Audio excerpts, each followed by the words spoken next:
शीतले त्वं जगन्माता शीतले त्वं जगत्पिता शीतले त्वं जगदात्री शीतला देवी नमो नमः என் குருநாதர் காமாட்சிதாச சுவாமிகளின் திருப்பாத கமலம் சரணம். குரு வாழ்க, குருவே துணை. ஓம் வந்தே வாராகமத்ராம் வனமணி மகுடாம் வித்ரமபூஷாம் ஆரா கிரைவேய துங்கஸ்தரவரிகமிதாம் பீதகௌஷேயவஸ்திராம் தேவி தக்ஷோத்தரம் முசலமதவரம் லாங்கலம்பா கபாலம் வாமாபியாம் தாரயித்திம் குவலே கலிதாம் ஷமலாம் சுப்பிரசன்னாம். என் அன்னை மரகத கோட்டை மகாராணி ஸ்ரீ மகாவராகிய பிகாவின் திருப்பாத கமலம் சரணம். நமோராகி. தை அமாவாசை எந்த அமாவாசைக்குமே இல்லாத ஒரு விசேஷ சிறப்பு இந்த தை அமாவாசைக்கு உண்டு. எல்லா அமாவாசையை விட ஒரு 3 அமாவாசைக்கு நமக்கு எப்போவுமே பெரிய முக்கியத்துவம் கொடுக்கறது உண்டு. ஒன்று, உத்தராயண புண்ணிய காலம்னு சொல்லப்படக்கூடிய இந்த தை மாதத்தில் வரக்கூடிய தை அமாவாசை. 2வது ஆடி அமாவாசை. 3வது புரட்டாசியில் வரக்கூடிய மாலைய அமாவாசை. ஆக இந்த ஆடி அமாவாசை எதற்கெல்லாம் சிறப்பு, என்னென்னலாம் பண்ணலாம், என்ன பண்ணணும் அப்படின்னா, மூதாதையர் வழிபாடு முதல். ஏன்னா ஒவ்வொரு மனிதனும் இந்த உலகத்திற்கு வரத்துக்கு தன்னோட தாய் தகப்பனும் தன்னோட வம்சத்தில் இருந்த பெரியவங்க தான் காரணம். ஆக இன்றைய தினம் நாம் அவர்களுக்கு பித்ருலோகத்தை அவர்கள் சென்று சிறப்பாக அடைந்து நல்ல பலன்கள் பெறுவதற்கு அவங்களுக்கு செய்ய வேண்டிய கடமைகளான தர்ப்பணம். தர்ப்பணம் அப்படின்னா திருப்திப்படுத்துறது. அப்படி இல்லைன்னா அந்த ஒரு நிகழ்வானது அவர்களை பூர்ணத்துவம் அடைய செய்வது. இது அவர்களால் பண்ண முடியாது. அந்த உயிர் நீத்த ஆன்மாக்களின் சாந்திக்காக ஒவ்வொரு வாரிசுகளும் தன்னோட தாய் தகப்பன் அந்த குடும்பத்தோட பெரியவங்களுக்கு அடுத்த தலைமுறையாட்கள் செய்ய வேண்டியது தர்ப்பணம். இந்த தர்ப்பணமானது ஆள்காட்டி விரல் கட்டை விரலுக்கு நடுவில் இந்த பூமியை சென்று அடைகிறதுக்காக எள்ளும் மற்றும் அன்னத்தால் செய்யப்படக்கூடியது. இது மட்டும்தான் பண்ணணுமா, நான் ஒரு பெண் குழந்தை, நான் என்னோட தாய் தகப்பனுக்கு பண்ணணும் அப்படின்னா தர்ப்பணம் பண்ணக்கூடிய சந்தர்ப்பம் இல்லாதவங்க அன்னைக்கு அவர்கள் சிறப்பாக அந்த பித்ருலோகத்தை அடைஞ்சு எல்லா விதமான சூழ்நிலை அடைகிறதுக்கு தான தர்மங்கள் பண்ணலாம். தான தர்மங்கள் குறிப்பாக அன்றைய தினம் அன்னதானம் பண்ணலாம். அதன் பிறகு அவர்களுக்காக தீபங்கள் ஏற்றி சிவகன் கோவிலில் வழிபாடு பண்ணலாம். அம்பாள் கோவில்களில் போயிட்டு ஆடி மாதம், தை மாதம், புரட்டாசி மாதம் எந்த அளவுக்கு விசேஷமோ அதே மாதிரி இந்த தை மாதம் அமாவாசை விசேஷம். ஏன்னா இந்த தை அமாவாசை பிறகு வரக்கூடிய 9 நாட்களும் நாம் மாதங்கி நவராத்திரி, ஷாமலா நவராத்திரி இங்கே வழிபாடு செய்வோம். ஆகையால் நவராத்திரி காலங்களுக்கு முன்னாடி வரக்கூடியது ரொம்ப விசேஷமான இந்த தை அமாவாசை எல்லா பெண் தெய்வ கோவில்களையும் வழிபாடு செய்து அந்த ஆன்மாவோட சாந்திக்காகவும் அவர்கள் பித்ருலோகம் சென்றடையத்துக்காகவும் பெரிய பிரார்த்தனை பண்ணிக்கலாம். இது ஒரு பக்கம் இருந்தாலும் கூட அன்னதானங்கள், வஸ்திரதானங்கள், கோதானங்கள். ஏன்னா அன்னதானம் எல்லாராலையும் ஒரு ஆளுக்காக ஒரு 2 பேருக்கோ நிச்சயமாக செய்ய முடியும். வஸ்திரதானங்கள் 10ல் ஒருத்தரால் பண்ண முடியும். இந்த கோதானம்ன்றது அவங்க வாழ்க்கையிலேயே, அவங்க ஜாதகத்திலேயே, அவங்க வம்சத்திலே ஒரு ஆசீர்வாதம் இருந்தால் மட்டும்தான் இந்த கோதானம் பண்ண முடியும். எல்லாராலையும் கோதானம் பண்ண முடியாது.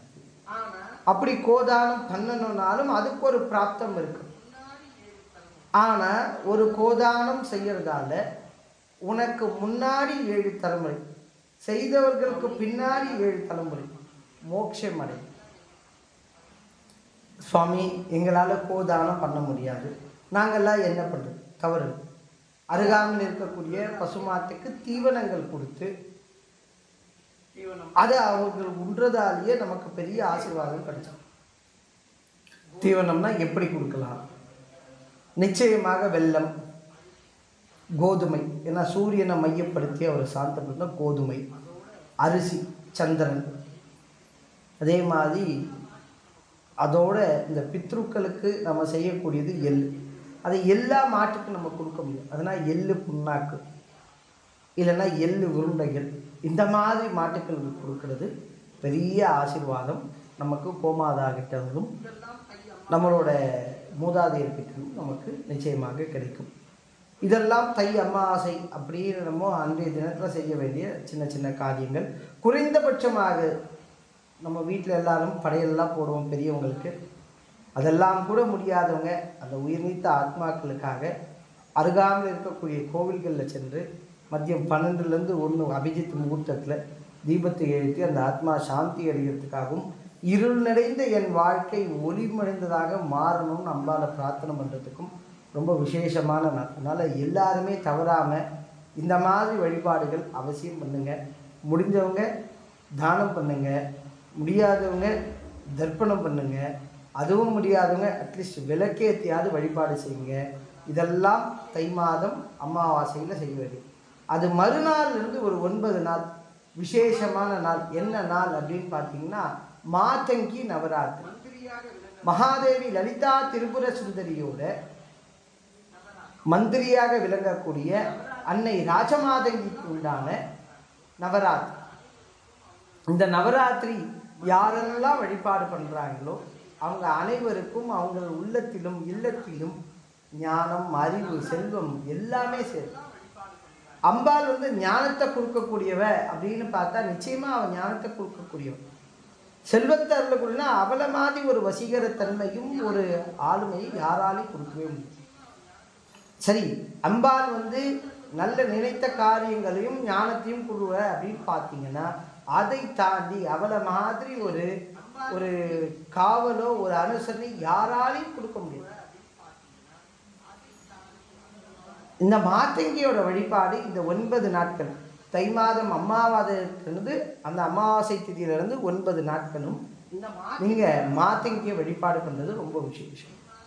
ஓம் ஐம் மாதங்கியை நமக, ஓம் ஐம் மாதங்கியை நமக, ஓம் ஐம் ராஜமாதங்கியை நமக அப்படின்ற நாமாவளியால் பச்சை வஸ்திரம் உடுத்தி பச்சை துண்டு, ஒரு பட்டு துண்டோ ஒரு பச்சை வஸ்திரமோ ஒரு ஆசனமாக ஏற்றுண்டு அந்த பச்சை வஸ்திரம் கீழே போட்டு அது மேலே உட்காந்து ஆத்மார்த்தமாக அன்னை ராஜமாதங்கியை யார் ஒரு தியானம் பண்ணி பூஜைகள் ஜபங்கள் இந்த 9 நாட்கள் பண்ணுறாங்களோ நினைச்ச காரியங்கள் எல்லாமே அம்பாள் ஆசீர்வாதத்தில் நிறைவேறுது. எதெல்லாம் முடியாதுன்னு நினச்சாங்களோ அத்தனையும் முடியும். படிக்கக்கூடிய குழந்தைங்க, தேர்வில் கலந்துக்கக்கூடிய குழந்தைங்க, இந்த குழந்தைங்களாம் நிச்சயமாக ஓம் ஐம் மாதங்கியை நமகன்ற மந்திரங்கள் இந்த 9 நாள் சொல்லி வாழ்க்கையில் ஒரு மனுஷன் தன்னோட இலக்கை ஆங்கிலத்தில் எய்ம் அப்படின்வாங்க, AIM. இதே தான் அன்னை மாதங்கியோட பீஜமும் கூட. ஒரு மனுஷன் தன்னோட வாழ்க்கையில் தன்னோட இலக்கை அடையணும், எய்ம்னு சொல்லக்கூடிய இலக்கை அடையணும்னா ஐம்னு அன்னையோட பீஜத்தை உச்சரித்தா மட்டும்தான் அது சாத்தியமாகும். ஆகையால் அன்னை மாதங்கியோட வழிபாடு செய்யுங்க. நம்ம ஆலயம் உட்பட வெவ்வேறு சக்தி உபாசனை மையங்கள் அனைத்திலையுமே அன்னை ராஜமாதங்கியோட நவராத்திரிகள் சிறப்பாக நடைபெறும். அது மட்டும் இல்லாமல் அன்னை ராஜமாதங்கி தான் சரஸ்வதி, சரஸ்வதி தான் ராஜமாதங்கி. அம்பாள் அவ்வளோ விசேஷமான அருகாமல் இருக்கக்கூடிய எல்லா கோவில்கள்லையும், சரஸ்வதி கோவில்கள்லையும், சரஸ்வதி கஷேத்திரங்கள்லையும், மாதங்கி கஷேத்திரங்கள்லையும் அம்பாளை போயிட்டு தரிசனம் பண்ணுங்க.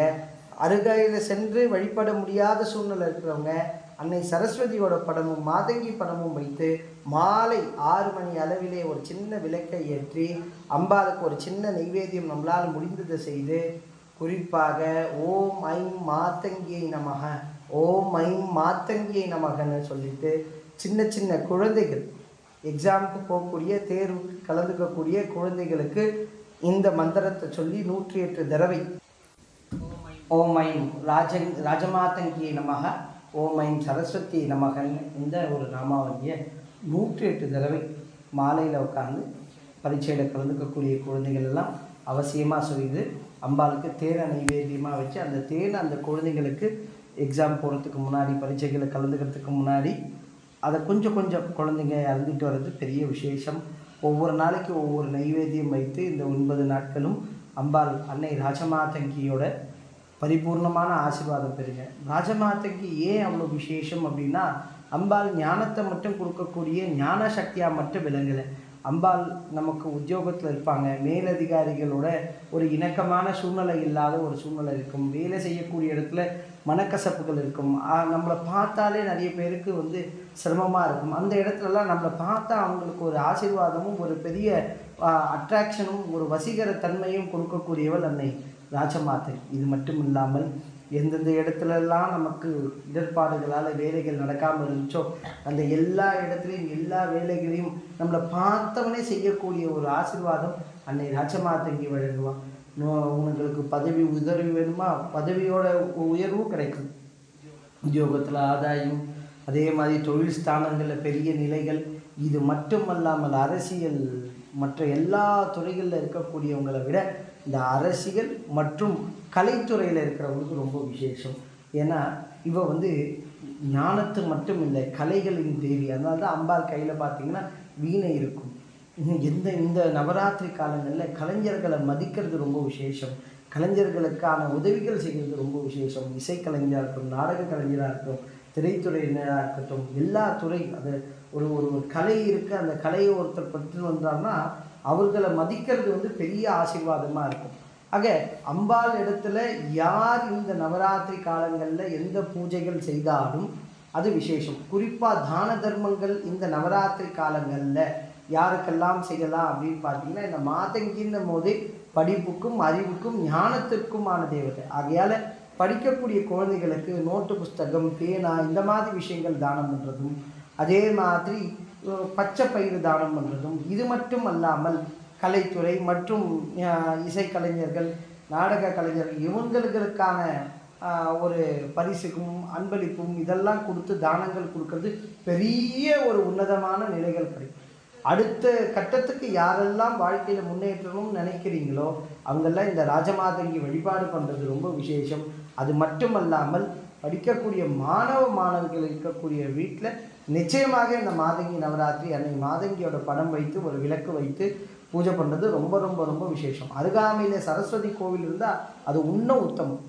அவசியம் போய் சின்ன அளவுலையாவது அம்பாலை தரிசனம் பண்ணிட்டு வர்றது விசேஷம். தேன் அபிஷேகம் பண்ணுறது ரொம்ப நல்லது. தேன் இங்கே தான் பண்ணணும், எங்கள் கோவில் பக்கத்தில் வேறு கோவில் இருந்தாலும் பரவாயில்ல, அந்த கோவிலையும் தேன் அபிஷேகம் பண்ணி அந்த தேனை குழந்தைங்களுக்கு கொடுத்துட்டு வர்றது பெரிய ஆசீர்வாதம். நோயற்ற வாழும் குறைவற்ற செல்வமும் அம்பாள் ஆசீர்வாதம் பண்ணுவாள். அனைவரும் இந்த மாதங்கி நவராத்திரி நிச்சயமாக கடைபிடித்து வாழ்வில் எல்லா விதமான மேலோதமான நிலைகளையும் அடையணும்னு நானும் பிரார்த்தனை பண்ணியிருக்கேன்.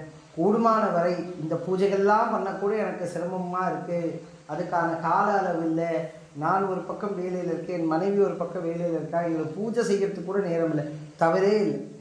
நீங்கள் ஐம் ஓம் ஐம் மாதங்கியே நமக அப்படின்ற வார்த்தையை மட்டும் ஜபம் பண்ணிகிட்டே இருங்க, பெரிய ஆசீர்வாதங்கள் கிடைக்கும்.